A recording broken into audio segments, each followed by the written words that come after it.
When I was first diagnosed, I think the first thing I felt was terror. No knowledge of what the future would be. No idea how I would be here today, 4 years down the road. I'm Larry Gershon. I'm 69 years old, live in Palo Alto, California. The hardest thing in the beginning was not knowing what to expect, what treatment would be like, how long I would live. But over time, I think I started looking for more knowledge and became aware of the Bonnie J. Adario Lung Cancer Foundation. Probably 99% of what I know about lung cancer I learned from the Adario Lung Cancer Foundation living room.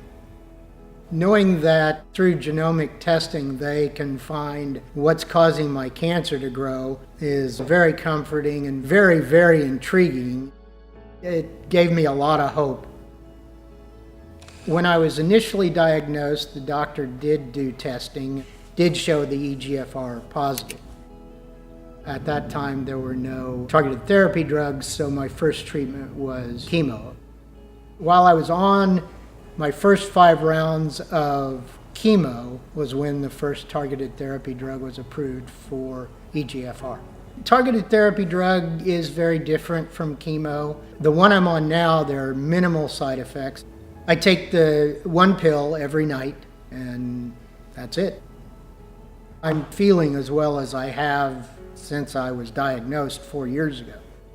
The encouragement I would offer to anyone who is diagnosed is that no one wants lung cancer, but if you're going to get lung cancer, you're much better off to have it today than 10 years ago. The advances are faster than I think you would be able to imagine. I look forward to every day. Probably the biggest reason is my family, enjoying life with them and my friends. Just knowing that every day is a gift. Over the course of 4 years, I've had a very enjoyable and meaningful life in spite of having lung cancer.